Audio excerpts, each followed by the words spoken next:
Hi everyone, this is Randeep Kapoor. इस video के अंदर हम डिस्कस करेंगे how to trade bitcoin halving. ठीक है।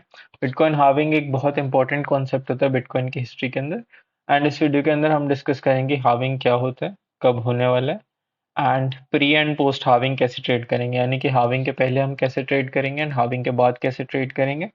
एंड इन सब ट्रेड स्ट्रैटेजी जो मैं आगे शेयर करूंगा उसके अंदर से स्मार्टेस्ट या बेस्ट स्ट्रैटेजी कौन सी है लेने के लिए, और मैं कौन सी लूंगा। एंड हम बुल और बियर केस डिस्कस करेंगे हार्विंग का। ठीक है। सबसे पहले डिस्कस करते हैं हार्विंग होता क्या है। तो पहले छोटी सी एक डेफिनेशन ले लेते हैं हार्विंग होता क्या है।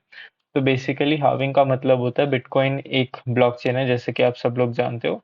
ब्लॉकचेन्स के ऊपर ट्रांजैक्शंस वेरीफाई करने के लिए माइनर्स को एक रिवॉर्ड मिलता है। ठीक है। तो बिटकॉइन हार्विंग का मतलब होता है कि हर 4 साल के अंदर ये रिवॉर्ड जो माइनर्स को मिलता है वो हाफ हो जाता है।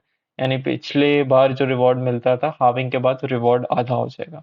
हर 4 साल के अंदर बिटकॉइन हार्विंग होती है। ठीक है। तो हर 4 साल के अंदर जो बिटकॉइन माइनर्स को मिलता है एज रिवॉर्ड वो हाफ हो जाएगा। इसका एक इम्पैक्ट क्या बनता है, तो बेसिकली माइनर्स को जो रिवॉर्ड मिलता है वही अकेला बिटकॉइन है जो फाइनली एक्स्ट्रा क्रिएट हो रहा है। तो बिट माइनर्स का जो रिवॉर्ड है वही बिटकॉइन है जो एक्स्ट्रा फाइनली क्रिएट हो रहा है। बिटकॉइन के अंदर कोई इन्फ्लेशन नहीं होती है। तो बिटकॉइन की एक फिक्स सप्लाई है 21 मिलियन की, एंड धीरे धीरे करके बिटकॉइन वो 21 मिलियन की मैक्स सप्लाई को रीच कर रहा है। एंड वो कैसे रीच कर रहा है, तो बेसिकली न्यू बिटकॉइन क्रिएट होते हैं as rewards to miners, and वो रिवॉर्ड्स अब हाफ हो रहे हैं। ठीक है। ये एक बेसिक डेफिनेशन है। वीडियो को मैं शॉर्ट रखना चाहता हूँ इसीलिए इतनी छोटे में बता रहा हूँ, बट अगर आप चाहते हैं डिटेल्ड एक्सप्लेनेशन की एक ब्लॉकचेन किस तरह से काम करती है, बिटकॉइन किस तरह से काम करता है, तो कमेंट सेक्शन में लिख के बता दीजिए। मैं एक डिटेल्ड वीडियो बना दूंगा इसके बारे में, हर कॉन्सेप्ट को अच्छे से समझा दूंगा। अब हम सेकंड टॉपिक पे आते हैं कि हार्विंग कब होने वाली है। तो उसके लिए गूगल पे जाके मैं एक सिंपल सर्च क्वेरी डाल रहा हूँ, बीटीसी हार्विंग काउंटडाउन, एंड ये मेरे को फर्स्ट लिंक मिल रहा है नाइस हैश की तरफ से। ठीक है। तो इसके अंदर ये टाइम डिस्प्ले कर रहा है कि बिटकॉइन की हार्विंग कब होगी। तो इसके accordingly 32 days 6 hours 3 minutes and 41 seconds, यानी कि अप्रोक्सीमेटली 20 अप्रैल को रात के 12 बजे यूटीसी टाइम फ्रेम के अंदर होगी, जो इंडिया का सुबह का 5:30 बजे होगा 21 अप्रैल को। ठीक है। अब ये डेट जो है ये बेसिकली नंबर ऑफ ब्लॉक्स पे डिपेंड करती है। ठीक है। यानी कि जितने ब्लॉक्स माइन हो रहे हैं, ये टाइम डिपेंडेंट फिनोमेना नहीं है, ये number of blocks dependent phenomena है। तो एक एक्स अमाउंट ऑफ ब्लॉक्स जब माइन हो जाएंगे, या एक एक्स अमाउंट ऑफ ब्लॉक्स जब क्रिएट हो जाएंगे, और वो एक्स अमाउंट है 2,10,000 ब्लॉक्स जब क्रिएट हो जाएंगे, तो हार्विंग होगी। ठीक है। जितना टाइम लगता है 2,10,000 ब्लॉक्स को होने में, उसका एक एस्टिमेशन है 32 दिन, बट ये नंबर ऊपर या नीचे हो सकता है। इसी हिसाब से हमें हमारी ट्रेडिंग स्ट्रैटेजीज को भी एडजस्ट करना पड़ेगा। ठीक है। तो आप गूगल करके किसी भी वेबसाइट पे देख सकते हैं हार्विंग का टाइम कब है। ठीक है। अब आते हैं थर्ड टॉपिक पे, how to trade pre and post halving. Halving से पहले कैसे ट्रेड करना चाहिए और हार्विंग के पोस्ट कैसे ट्रेड करना चाहिए। ठीक है। तो सबसे पहले एक बार चार्ट देख लेते हैं। तो इस पूरी बुल रन के अंदर बिटकॉइन 30,000 से स्टार्ट हुआ था एंड 75,000 तक अप्रोक्सीमेटली चला गया था। ठीक है। यानी कि अप्रोक्सीमेटली 45,000 पॉइंट्स ऊपर गया एंड 10,000 पॉइंट्स की रिट्रेसमेंट आ गई है। यानी बिटकॉइन ने ऑलरेडी एक रिट्रेसमेंट शो कर दी है। एंड ये एक अच्छा मौका हो जाता है जो लोग शॉर्ट करना चाहते हैं उनके लिए, शॉर्ट करने के लिए एक बुल मार्केट की टॉप को शॉर्ट करना एक बहुत अच्छी ट्रेड बनती है एंड बहुत अच्छा रिस्क टू रिवॉर्ड बनता है जब आप बुल मार्केट के टॉप को शॉर्ट करते हो। ठीक है। तो pre and post halving discuss करते हैं हम क्या ट्रेड्स ले सकते हैं। ठीक है। एक और चीज मैं आपको बताना चाहता हूँ कि काफी लोग ये पूछते हैं कि बस लॉन्ग बता दो या शॉर्ट बता दो, या खरीदना है बता दो या बेचना बता दो। इससे बढ़ के भी आपको अपनी ट्रेडिंग स्ट्रैटेजीज के अंदर और थोड़ी डेप्थ लानी पड़ेगी, थोड़ा और नॉलेज लेके आना पड़ेगा। एंड जो भी ट्रेडिंग स्ट्रैटेजी आप लेते हो उनको 5 मेट्रिक्स के हिसाब से आपको डिवाइड करना पड़ेगा। First is volatility, that is vega. Second is gamma, third is theta, fourth is delta and fifth is rho. अगर आप चाहते हो कि मैं इन टॉपिक्स के बारे एक्सप्लेनेशन वीडियोस बना दूं कि ये क्या होते हैं, किस तरह से काम करते हैं, तो कमेंट सेक्शन में लिख दीजिए, मैं इनके बारे में सेपरेट वीडियोस बना दूंगा। तो प्री हार्विंग स्ट्रैटेजीज डिस्कस करते हैं कि क्या क्या लिए जा सकते हैं। ठीक है। तो प्री हार्विंग, सिंस बिटकॉइन ने ऑलरेडी एक रिट्रेसमेंट या एक बेरिश मोमेंटम शो कर दिया टॉप से, same is the case with Ethereum. तो बेरिश स्ट्रैटेजीज लेने की तरफ काफी ज्यादा अल्फा हो जाएगा। ठीक है। बेरिश स्ट्रैटेजीज जो हैं जैसे बियर पुट स्प्रेड है उसकी तरफ काफी ज्यादा अल्फा हो जाएगा, एंड ऑलरेडी 10,000 पॉइंट्स का प्रॉफिट हो चुका है उस डायरेक्शन के अंदर। ठीक है। तो हम प्री हार्विंग कौन सी स्ट्रैटेजीज ले सकते हैं। फर्स्ट स्ट्रैटेजी है लॉन्ग स्ट्रैडल। लॉन्ग स्ट्रैडल के बारे 1 मिनट बात कर लेते हैं। सो बेसिकली लॉन्ग स्ट्रैडल एक स्ट्रैटेजी होती है जिसके अंदर आप क्या करते हो, आप एक at the money call option और एक at the money put option खरीदते हो। जैसे इस तरह इस स्ट्रैटेजी का हमने एक एग्जांपल लिए कि इथेरियम के अंदर अगर इथेरियम की प्राइस $3000 चल रही होती तो हम किस तरह से स्ट्रैटेजी लेते, तो हम इथेरियम की एक कॉल ऑप्शन खरीदते एंड सेम हम इथेरियम के एक पुट ऑप्शन खरीदते एट द मनी स्ट्राइक की, सेम स्ट्राइक की कॉल और पुट ऑप्शन खरीदते।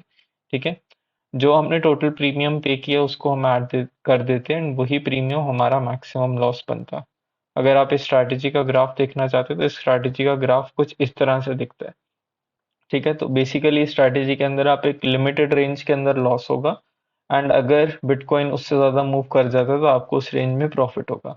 प्रॉफिट कितना हो सकता है स्ट्रैटेजी के अंदर, फॉर एग्जांपल बिटकॉइन ने टॉप अभी 73,000 72,500 का बनाया था और आप देख सकते हैं कि इन लेवल्स पे कितना प्रॉफिट होगा इस स्ट्रैटेजी के अंदर, तो अराउंड $6,000 $7,000 का प्रॉफिट हो सकता है आपको।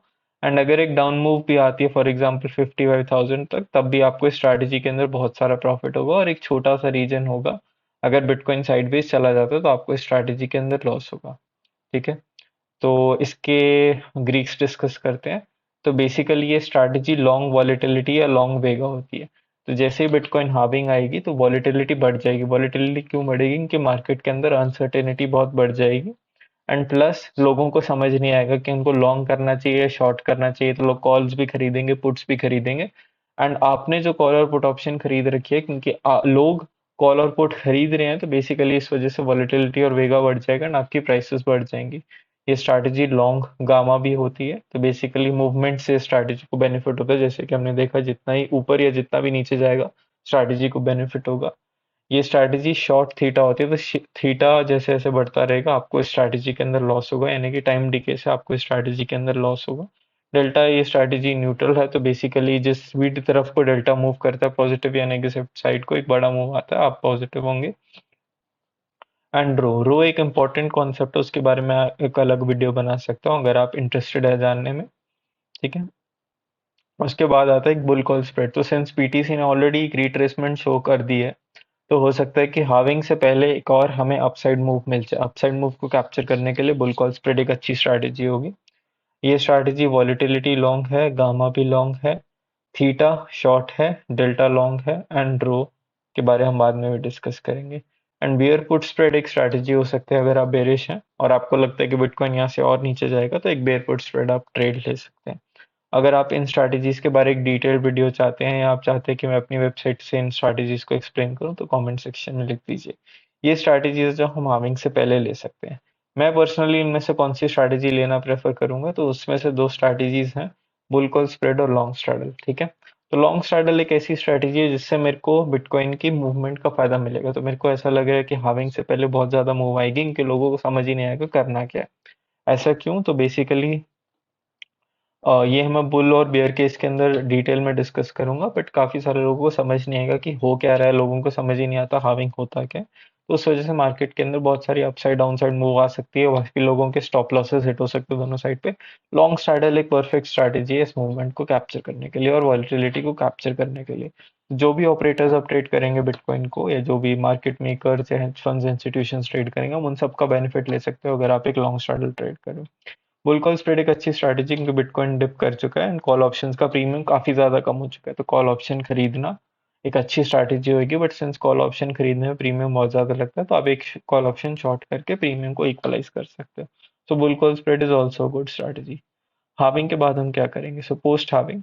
तो पोस्ट हाविंग क्या होगा, तो बेसिकली हाविंग से पहले वॉलिटिलिटी बढ़ेगी, जो हमने अभी डिस्कस किया था, वॉलिटिलिटी बढ़ेगा बहुत ज्यादा बढ़ जाएगा। एंड हाविंग के बाद जो इवेंट होने के बाद वॉलिटिलिटी रिड्यूस होगी। अब स्टॉक मार्केट के अंदर ये होता है कि जैसे स्टॉक आज बंद हो गया एंड उसका आज शाम में रिजल्ट आना है, तो बेसिकली उस दिन के अंदर उसकी वॉलिटिलिटी बढ़ जाती है कि लोगों को समझ नहीं आता रिजल्ट अच्छा आएगा या खराब आएगा एंड ऑपरेटर्स स्टॉक को ऑपरेट करते हैं, तो उससे वॉलेटिलिटी बढ़ जाती है बिफोर दैट। अब जब नेक्स्ट डे आप खुलते हो तो नेक्स्ट डे आपको पता होता है कि रिजल्ट कैसा अच्छा है गंदा है, तो आपको पता चल रहा है लॉन्ग करना है शॉर्ट करना है, तो वॉलेटिलिटी ओवरनाइट रिड्यूस हो जाता है, आपको मौका नहीं मिलता कि आप वॉलेटिलिटी को शॉर्ट कर पाओ। बट क्रिप्टो करेंसी मार्केट और इंडिया एक्सचेंज के अंदर यही खास चीज है कि आप वॉलेटिलिटी को शॉर्ट कर सकते हैं एंड मार्केट 24/7 है। सो बेसिकली वॉलेटिलिटी को शॉर्ट करेंगे हम शॉर्ट स्ट्रैडल से। तो शॉर्ट स्ट्रैडल क्या होता है? एक शॉर्ट वॉलेटिलिटी है, शॉर्ट पे का ट्रेड होती है शॉर्ट स्ट्रैडल का। अगर आप ग्राफ देखना चाहते हो तो मैं ग्राफ, तो जो स्ट्रैटेजी हमने लॉन्ग स्ट्रैडल के लिए बनाई उसी स्ट्रैटेजी के अंदर हम बाय की जगह अगर सेल कर दें तो हमें शॉर्ट स्ट्रैडल का ग्राफ मिल जाता है। ठीक है, तो this is a short straddle. Short straddle के अंदर, सेकंड, तो एक शॉर्ट स्ट्रैडल का ग्राफ इस तरह से होता है। जैसा कि आप देख सकते हैं, अगर बिटकॉइन ज़्यादा मूव नहीं करता तो स्ट्रैटेजी प्रॉफिटेबल हो जाएगी। एंड इसके बनाने के लिए मैंने क्या किया, मैंने 64,000 की पुट ऑप्शन, 64,000 की कॉल ऑप्शन को 26 अप्रैल की डेट में शॉर्ट कर दिया। ठीक है, तो ये होता है इक्विटी कर्व एक शॉर्ट स्ट्रैडल का। इसके अंदर अगर आप ब्रेक इवन पॉइंट देखेंगे तो ऊपर का ब्रेक इवन पॉइंट है 75,000, नीचे का ब्रेक इवन पॉइंट है 52,000, यानी कि आपको 20,000 25,000 पॉइंट की सेफ्टी मिलेगी। ठीक है, तो 20-25 हजार पॉइंट की आपको सेफ्टी मिलेगी। अगर बिटकॉइन 20,000 पॉइंट के अंदर अंदर रहता है तो आप प्रॉफिटेबल हो जाओगे स्ट्रैटेजी के अंदर। उसी के साथ साथ अगर आप देखेंगे जो ब्रेक इवन पॉइंट्स है 1 स्टैंडर्ड डिवीजन के काफी करीब है। जो लोग मेरे लाइव स्ट्रीम्स अटेंड करते हैं उनको पता होगा कि ये तरह की स्ट्रैटेजी के अंदर प्रोबेबिलिटी ऑफ प्रॉफिट 68% होती है, यानी कि 3 बार में से आप 2 बार प्रॉफिटेबल हो गए। एंड सिंस ये थोड़ा स्पेशल डे है तो इसके अंदर प्रोबेबिलिटी ऑफ प्रॉफिट काफी ज्यादा आपके फेवर में वर्क कर सकता है। तो शॉर्ट स्ट्रैडल एक बहुत अच्छी स्ट्रैटेजी है जो हम आफ्टर हाविंग ले सकते हैं। उसी के साथ साथ शॉर्ट फ्यूचर्स भी एक अच्छी स्ट्रैटेजी है। तो प्री हाविंग हम बुलिश हैं, तो प्री हाविंग हम बुलिश हैं, हाविंग के बाद शॉर्ट फ्यूचर्स ट्रेड काफी अच्छा प्रॉफिट देगी। शॉर्ट फ्यूचर्स के अंदर क्या होता है, आप डेल्टा तो शॉर्ट कर ही रहे हो और उसी के साथ साथ आपको फंडिंग मिलती है। अगर आप डेल्टा के ऊपर फंडिंग रेट अभी जाके चेक, तो डेल्टा के ऊपर फंडिंग रेट ये चल रहा है, बट आफ्टर हाविंग ये फंडिंग रेट बहुत ज़्यादा बढ़ जाएगा। एंड ये फंडिंग रेट जो होता है बेसिकली वॉलेटिलिटी के प्रोपोर्शनल होता है। एंड जब मैंने लास्ट टाइम लाइव स्ट्रीम किया था तो ये फंडिंग रेट अराउंड 40-50% का चल रहा था। तो शॉर्ट फ्यूचर से आपको बिटकॉइन नीचे जाने के तो प्रॉफिट होगा ही, बट आप 50% एपीवाई पे पैसा भी कमा सकते हैं जस्ट फ्रॉम फंडिंग। फंडिंग क्या होता है, बेसिकली एक पेमेंट होती है जो लॉन्ग्स शॉर्ट्स को पे करते हैं। तो जो लोग इस फ्यूचर्स को लॉन्ग कर रहे हैं वो आपको 50% एपीवाई में पेमेंट्स करेंगे एंड वो पेमेंट्स डायरेक्टली आपके डेल्टा अकाउंट के अंदर आ जाएगी। So this is also good money making strategy. ठीक है, तो मैं कौन सी स्ट्रैटेजी लूंगा, तो मैं यहाँ पर इन दोनों में से एक स्ट्रैटेजी ले सकता हूँ। वो मैं तब डिसाइड करूंगा जब हाविंग आने वाली होगी। अभी हाविंग को 30 दिन बचे हैं। So long straddle and bull call spread will be two strategies. And यहाँ पर मैं शॉर्ट फ्यूचर्स और शॉर्ट स्ट्रैडल ले सकता हूँ। पोस्ट हाविंग मैंने बाकी स्ट्रैटेजीज लिखी ही नहीं क्योंकि उनके अंदर मेरे को ज्यादा सेंस नहीं लगी। ठीक है, बुल और बेयर केस डिस्कस कर लेते हैं। तो अगर आप बुल और बेयर केस डिस्कस करेंगे तो आपने देखा होगा काफी सारे लोगों ने ऑलरेडी वीडियो बना दी है कि हर बार हाविंग होती है तो एक बुल रन स्टार्ट हो जाती है, हाविंग से पहले भी बुल रन होती है, बाद में भी होती है, वो सब चीजें। तो ठीक है, बुल केस तो आप उन लोगों की वीडियो से समझ लीजिए, वो आपको समझा देंगे। बट एक पॉइंट ये होता है कि बेसिकली अगर आप आईक्यू कर्व को देखेंगे तो आईक्यू कर्व इस तरह से चलता है। ठीक है, तो जो भी लोगों की आईक्यू 80 से 100 की रेंज में होती है उन लोगों को बहुत इजी होता है कन्विंस करने का किसी भी चीज की बुल केस के अंदर। और बुल केस के अंदर कन्विंस करने से उन यूट्यूबर्स को ये फायदा होगा क्योंकि अगर उन्होंने कोई भी पोजीशन ले रखी है तो अगर आप उनके बाद खरीदते तो उनको बेनिफिट होगा। बट मैं आपको एक हायर आईक्यू वो बता देता हूँ कि इसके अंदर बेयर केस क्या होगा।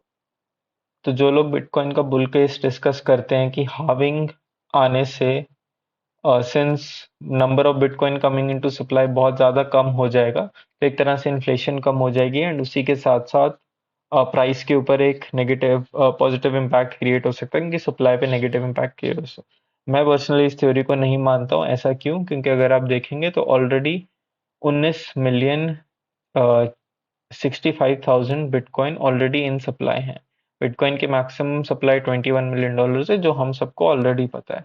Only 1.4 million bitcoin are yet to be mined and 1.4 million bitcoin में से बस 300 के बिटकॉइन पिछले 4 साल में माइन हुए हैं, उसका आधा इस साल के अंदर माइन होगा। ठीक है, तो बेसिकली जो बिटकॉइन सप्लाई के अंदर आ रहे हैं वो वैसे भी ज्यादा नहीं है, तो उनको आधे करने से भी ज्यादा इम्पैक्ट नहीं पड़ने वाला। ये वो तरह के लोग हैं जो आपको बोलेंगे कि हर 4 साल के अंदर आप बिटकॉइन खरीद लीजिए तो ये बहुत अच्छी ट्रेड होती है, बट पैसा बनाना इतना आसान नहीं होता। एंड इसीलिए ये ट्रेड एक अच्छी स्ट्रैटेजी, एक लॉन्ग टर्म स्ट्रैटेजी की तरफ से, एक प्रोबेबिलिटी मेजर की तरफ से अच्छी स्ट्रैटेजी नहीं है। ठीक है, सिंस टोटल सप्लाई 21 मिलियन आपको ऑलरेडी नोन है एंड सिंस ओनली 500 के बिटकॉइन लास्ट 4 साल के अंदर आए थे एंड इस 4 साल के अंदर भी तो उसके आधे ही आएंगे तो ज्यादा फर्क नहीं है। ऑल्सो एक और चीज अगर आप देखें तो सिर्फ 5% ऑफ सप्लाई ही और आनी है। तो बिटकॉइन के अंदर सिर्फ 5% की और इन्फ्लेशन ही होने वाली है। तो यहाँ पर आप 5% इसकी प्राइस चेंज करके देख लीजिए कितना होता है। तो इस तरह के टारगेट्स नहीं क्रिएट होने चाहिए बिटकॉइन के अंदर कि 250 के आ जाएगा, 500 के आ जाएगा या इवन 100 के आ जाएगा। 100 के बिटकॉइन के अंदर आ सकता है, बट उसका मेन ड्राइवर ETF होगा और not having. This is what I personally believe. अगर आप चाहते हैं कि इसके ऊपर मैं एक डिटेल्ड वीडियो बना दूं तो वो भी मैं बना सकता हूँ। जो भी मैंने सारे आपको डिफरेंट टॉपिक्स बताए हैं, आप कमेंट सेक्शन के अंदर लिख के बता दीजिए कि मैं किस चीज़ के ऊपर वीडियो बनाऊं, ताकि मैं इसकी नेक्स्ट वीडियो बना पाऊँ सीरीज के अंदर। ठीक है, तो इस वीडियो को यहीं पे ख़त्म कर देते हैं कि ऑलरेडी 15 मिनट की ये हो गई है। ठीक है guys, thank you for watching the video, and ऐसी और वीडियोज़ के लिए डेल्टा के चैनल को लाइक कर दीजिए एंड सब्सक्राइब कर लीजिए।